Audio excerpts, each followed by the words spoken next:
Bienvenidas y bienvenidos a su programa Abogacía Digital.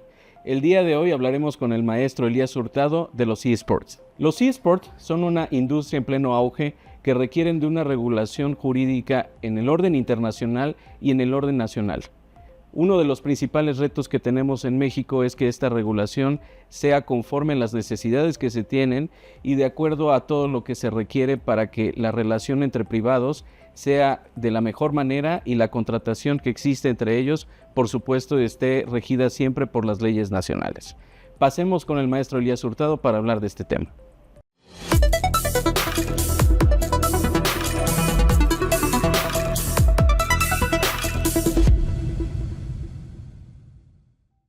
Ya estamos con el maestro Elías Hurtado, quien es un abogado especializado en materia deportiva. Muchas gracias, maestro, por acompañarnos. Querido doctor, gracias por la invitación, por abrir este espacio a la Barra Mexicana Colegio de Abogados, porque pues puedan presentar estas oportunidades de hablar temas realmente novedoso, creo yo. El día de hoy, para conocimiento de nuestra audiencia, vamos a hablar de los eSports y cómo están estos regulados, si están regulados en México, cómo están en el mundo, qué significado desde un punto de vista financiero, económico, jurídico tienen y por supuesto empezar a abordarlo desde la realidad mexicana es uno de los principales objetivos. ¿Y en dónde entraría en una posible regulación más avanzada de los eSports de acuerdo con nuestra Constitución? Bueno, a ver, es interesante la pregunta, doctor, porque tenemos que hablar y desglosar un poquito el concepto de los eSports, ¿no? Cuando hablamos de eSports hablamos de electrónico con deporte. Ahí la verdad es que la regulación se queda corta, si bien tenemos ya reconocido en nuestra Carta Magna, en el artículo 4, el derecho a la cultura física y al deporte, la realidad es que se queda muy corto cuando ya tenemos que empezar a hablar de cuestiones digitales. Y hablar de los eSports realmente es hablar de cuestiones digitales, ¿no? Entonces, tener que desglosar esta idea de electrónico con deporte no ha sido bien conectado ni por nuestro gobierno ni por muchos otros en el mundo, ¿no? Entonces ahí es donde empieza la verdadera discusión.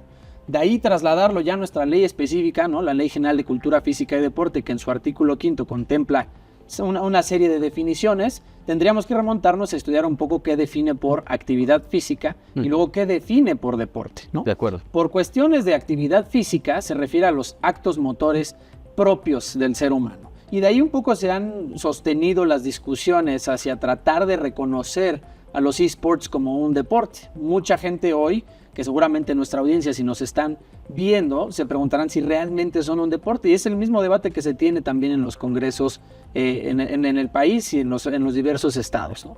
Y es que justo ahí radica la discusión. Actos motores propios del ser humano han sostenido el Comité Olímpico Internacional, incluso hoy tratando de consolidarlo como un deporte olímpico, en una de estos nuevos reconocimientos de las disciplinas olímpicas, han dicho que el propio movimiento de los dedos tendría que ser reconocido como una actividad física. Ahora eso, aplicado a que esté reglamentado y organizado, que es propiamente la definición en el artículo 5 de la Ley General de Cultura Física y Deporte, nos da la estructura de poderlo reconocer como un deporte.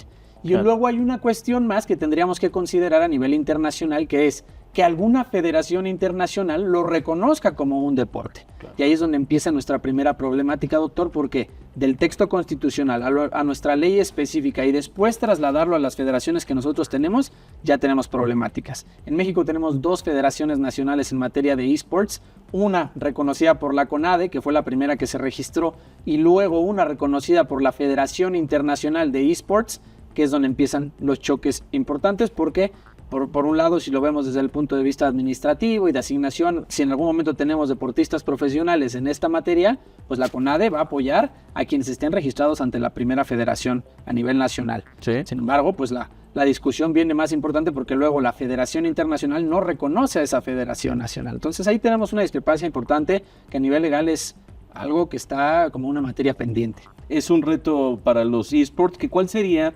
su digamos, traducción literal? ¿Existe ya una traducción literal al español? La realidad es que lo utilizamos así, con ese término, eSports, ¿no? Hay que diferenciarlo porque mucha gente piensa que utilizar el término de videojuegos, ¿no? O el gaming es también eSports. No.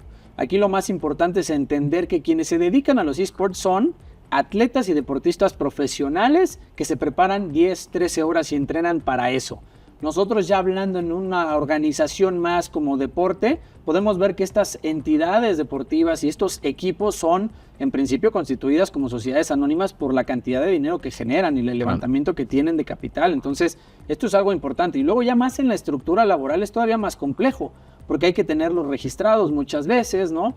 Naturalmente tenemos una exposición importante a las leyes migratorias, ¿no? Porque tenemos normalmente deportistas o jugadores que no son necesariamente mexicanos e incluso vienen de otras partes del mundo. Los mejores jugadores hoy vienen de Asia, ¿no? Sí, claro. Y entonces entenderíamos que gaming sería más tendiente al ocio y los eSports más tendientes ya a una actividad profesional.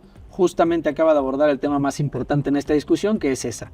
Cuando hablamos de gaming es gente que se dedica y que lo hace de manera recreativa, por entretenimiento. Cuando ya trasladamos la definición al tema de los eSports, es entender realmente que estas personas tienen nutricionistas, que viven en una casa que está construida y elaborada por quienes son los dueños de esos equipos, específicamente para estos jugadores. Están concentrados, tienen incluso fisioterapeutas que ejercitan los dedos, ¿no? Entonces esto ya empieza a obligar a que nosotros tengamos que legislar en la materia, es donde nos estamos quedando pues cortos, porque ni siquiera los tenemos reconocidos, ¿no? Nuestra Ley Federal del Trabajo en el capítulo para los deportistas profesionales, por supuesto, no contempla muchas otras disciplinas del deporte tradicional. Claro. ¿Qué decir de esto, no? Que ya se traslada a una dimensión mucho más digital, en la que los deportistas, por supuesto, ni siquiera son entendidos como eso, como deportistas. Entonces, de ahí empieza la problemática. Que muchas veces hemos visto que en los deportes más tradicionales son los contratos, digamos, privados los que subsanan muchas de las lagunas que tiene la Ley Federal del Trabajo, que tiene la Constitución en su artículo 123, apartado A, y entonces vemos que el contrato privado rige en buena medida la relación entre profesionales y quienes deciden invertir en cada deporte. En este caso, tendríamos, por lo que acabo de escuchar, un menor avance y por lo tanto los contratos deben estar entonces previendo muchos más supuestos de los que prevén los contratos para un deporte tradicional. Correcto. La verdad es que yo me atrevería a decir que uno de los contratos más complejos hoy en la industria del deporte es precisamente de quienes son jugadores o participantes en alguno de los equipos de eSports. ¿Por qué? Porque y esto sorprende a diferencia con otros deportistas y otros atletas, porque quienes son jugadores de eSports, yo me atrevo a decírselo, doctor, son personas que entienden de lo que están hablando y trabajando. Entonces, normalmente son personas que entienden muy bien su industria y que saben lo que quieren. Entonces, esto hace que se eleve un poquito más la complejidad en la negociación de estos contratos, porque entienden de cuestiones legales y si bien nosotros siempre recomendamos que tengan una asesoría profesional, y no solamente profesional, sino que ahora especializada, con despachos que se especialicen realmente en llevar materia de eSports, que no los tenemos en México, que se enfoquen exclusivamente a los temas de los eSports, les ayuda muchísimo a los atletas ya en tocar los temas de propiedad intelectual, en temas de visados, en temas salariales, ¿no? Por lo mismo que le decía. Tenemos una barrera importante y la primera de ellas es el idioma. Normalmente encontramos jugadores asiáticos, en ocasiones tenemos que ver cómo va a estar en el caso particular de las ligas que se juegan en México, si va a estar en español, si tenemos una doble columna con el contrato en inglés, pero si ese deportista en ocasiones no entiende el inglés. Entonces ahí es donde vienen las verdaderas barreras en la parte contractual. Entonces es cuando tendríamos que hablar de que empieza la profesionalización y empieza un área de oportunidad importante para las abogadas y los abogados que nos están escuchando y que les interese entrar un poquito más en esta materia. Claro. Entonces tendríamos y como una forma de colegir por el momento sería, en cuanto a normas tenemos un rezago importante en México, en cuanto a procedimientos por lo tanto también, y en cuanto a instituciones también. Hoy contamos para eSports con una federación reconocida por el Estado mexicano, particularmente por la Comisión Nacional del Deporte, y una federación internacional que todavía no tiene los vasos comunicantes que se espera pudiera tener con esta federación reconocida por el Estado mexicano. Respecto a este rezago, hemos escuchado que hay países que ya tienen un avance muy importante como China y como Corea del Sur. ¿Qué pasa con ellos? ¿Ellos ya tienen completos este trinomio, digamos? Correcto, ellos han logrado encontrar esta armonización entre estos tres elementos que ya bien mencionaba usted, y que la verdad es que es un avance nosotros pensaríamos que esto en México es novedoso. La realidad es que en México llevará a partir de los años 2000, ¿no? Llegó y se empezó a consolidar cada vez más. Por ahí del 2011, 2016 empezamos a encontrar ya la primera constitución de los equipos profesionales como tal, es decir, una sociedad anónima que se constituyó con la intención de jugar y de generar ese lucro a través de los videojuegos, ¿no? De manera profesional. Y aquí me gusta tocar un punto importante, doctor, para toda la audiencia que nos está hoy escuchando, que es precisamente que las federaciones, a diferencia de los deportes tradicionales, las federaciones en los esports no son tan relevantes. Quien es realmente el centro de todo nuestro ecosistema en los esports se les llama publishers, o que son los desarrolladoras. Las desarrolladoras son los que de verdad ponen el dinero sobre la mesa, son quienes constituyen además y organizan todas las competiciones, y ellos son básicamente los que dictan las normas, las reglas y la regulación con la cual van a tener que jugar cada una de las competiciones.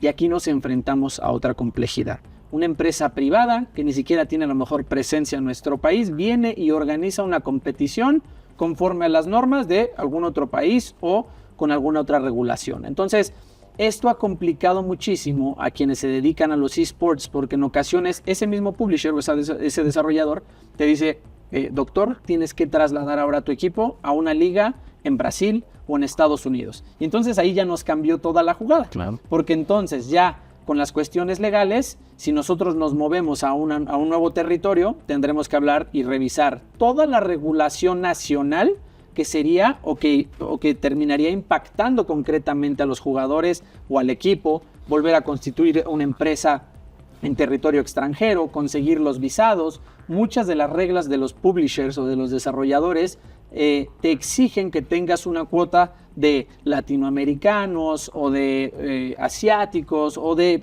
ciertos grupos específicos, y esto complica muchísimo la cosa, porque ha generado que también los jugadores puedan negociar sus contratos, lo que yo le decía en principio, y que puedan ellos manejar y realmente negociar desde un punto de poder, porque en estos casos ellos saben que son inamovibles, como saben que no hay algún otro jugador de las mismas características, pues saben perfectamente que pueden exigir ciertas cosas que no necesariamente son Claro. pues lo correcto o lo racional, ¿no? De acuerdo. Y aquí entonces tendríamos, en una obra que hemos estado desarrollando, en donde vemos como ejemplo a la Federación Internacional de Fútbol Asociación, ahí tenemos básicamente a los jugadores por una parte, tenemos a los clubes por otra parte, tenemos a las federaciones por otra parte, a las confederaciones y luego a la Federación Internacional. En los eSports, si fuera, por ejemplo, en un juego de fútbol, tendríamos todos esos, todas esas partes y todos esos sectores, y además el del publisher, o nos estamos sustituyendo alguno de esos. La realidad es que aquí no tendríamos, por ejemplo, confederaciones, pero tenemos ligas regionales, ¿no? Okay. Las ligas regionales son, otra vez, parte y organizadas por estos publishers. El publisher normalmente es, y tenemos tres que son los principales a nivel mundial, que son los que desarrollan los juegos principales, y que sepa también la audiencia que no todos los videojuegos son esports. Hay videojuegos en específico que son considerados esports por la complejidad, porque además estos muchas veces se juegan con computadoras muy avanzadas. Entonces es parte también de los requerimientos, de la regulación y de las reglas con las que ese publisher decide aceptar o no a algún nuevo participante. Claro. Entonces, como bien lo mencionaba usted, no es que hoy yo quiera constituir un nuevo equipo y que diga, oye, quiero ir a participar a X liga en X territorio. Tiene que ser por invitación. Esas invitaciones hoy implican gastos importantes o escalan arriba de los 50 millones de pesos, por ejemplo, a nivel nacional, para poder encontrar un espacio y yo comprar mi derecho a poder participar en esa liga. Hago un enfrentamiento contra el equipo que están tratando de sacar, o que se jugaría una especie de play-in, Sí. podríamos llamarle así, y quien gana esa partida puede tomar el lugar dentro de la liga o de la competición. Entonces, a diferencia de un escenario más tradicional como lo es el fútbol con la FIFA, aquí el publisher realmente es el que va manejando y que va orquestando un poco toda la dinámica del deporte concretamente, ¿no? Y del juego en específico, Claro. ¿no? Y de acuerdo también a sus intereses. Un reto al que se han enfrentado de manera constante, que también vemos reflejado en los deportes tradicionales, es el de los patrocinadores. Aquí es interesante porque el publisher muchas veces da, y en ocasiones cuando empezaban a consagrar las ligas profesionales en todos los países y en nuestro país, daban ellos un apoyo para que pudieran tener soporte quienes eran los dueños de los equipos. Poco a poco han ido retirando ese apoyo, lo cual obliga a que tengas que celebrar contratos de patrocinio, joint ventures, etcétera, etcétera, para que puedan financiar realmente la capacidad de enfrentar los retos que lleva el tener un equipo de esports. Y esto ha generado que muchas veces cuando me trasladan a mí a un nuevo territorio porque el publisher así lo decidió, yo tengo que soltar a todos mis patrocinadores. Entonces, muchos de los que son hoy dueños de esos equipos se quedan vacíos cuando te trasladan a una nueva liga, Brasil, Estados Unidos, etcétera, etcétera, porque los patrocinadores te dicen, es que yo no puedo tener activaciones en esos territorios y se quedan desamparados. Entonces, es como si otra vez se tuvieran que enfrentar a empezar de cero la consagración de su equipo. Bueno. Y esto implica que evidentemente muchas veces los jugadores tampoco se quieran mover.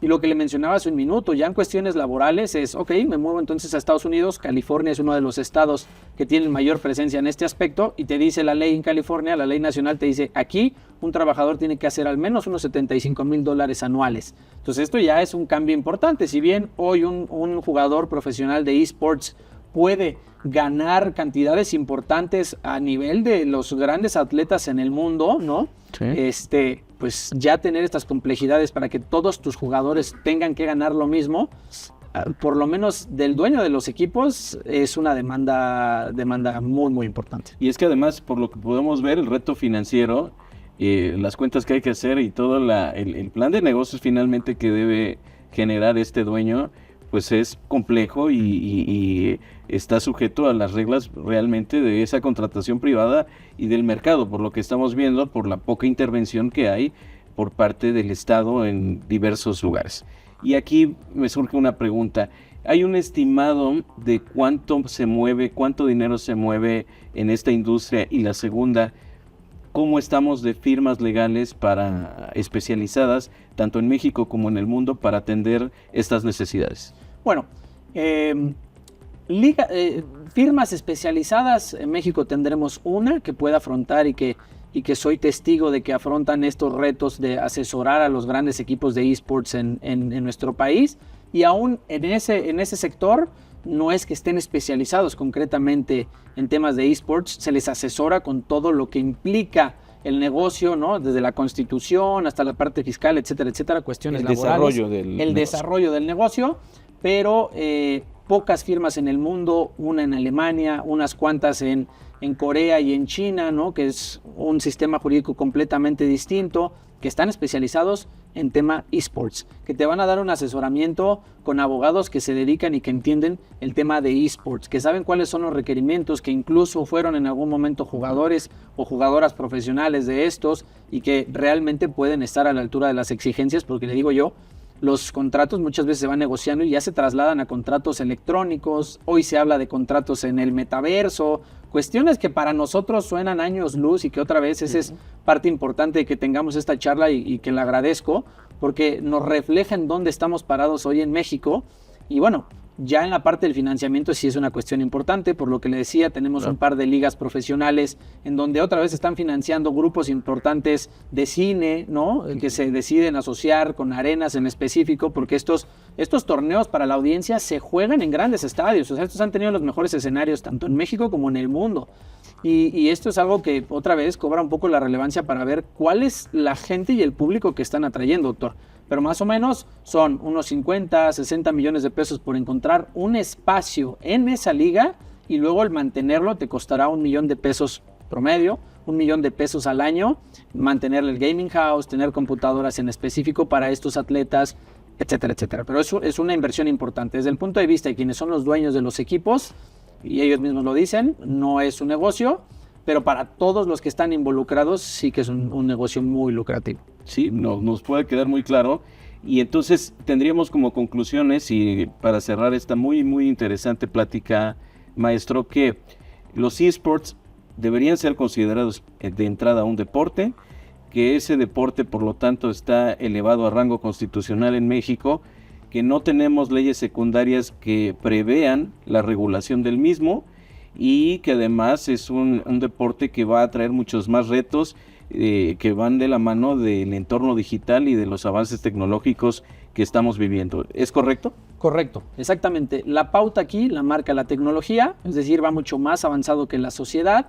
Es un reto para las cuestiones legales porque siempre vamos atrasados y vamos regulando ya que los hechos están sucediendo. Entonces, yo les diría, las complejidades aquí se presentan al entender que es una dimensión internacional. Si bien tenemos que hacer esfuerzos importantes para consolidarlo en la legislación nacional, es una dimensión internacional y hay que hablar y hay que ejecutar muchos planes y hay que firmar convenios a nivel internacional para entender que todos esos jugadores mañana pueden estar jugando en China y ellos tener todas sus cuentas y estar tributando en México. Entonces, claro, ese es el verdadero reto aquí, doctor, que no hay una frontera, claro, ¿no? Y no solamente una frontera, sino que lo estamos trasladando al elemento más importante de los esports, la parte digital, la parte de la tecnología, y es algo que no es tangible. Estas cosas se celebran, otra vez, en materia ya cuestiones mucho más avanzadas de legislación, en metaversos, temas de blockchains, NFTs, etcétera, etcétera. De acuerdo. Muchísimas gracias por acompañarnos, maestro. Ha sido muy interesante, muy aleccionadora esta plática. Este ha sido su programa Abogacía Digital. Les agradecemos mucho que nos hayan acompañado. Como hemos podido ver, los eSports deben ser considerados un deporte y regulados de esa manera por el marco jurídico, tanto en México como en el mundo. También hay diversos retos que van desde la propiedad intelectual, la contratación entre privados y, por supuesto, los datos biométricos que se manejan de manera frecuente en esta gran industria. Los invitamos a seguirnos en este programa y por nuestras redes sociales que se encuentran aquí abajo.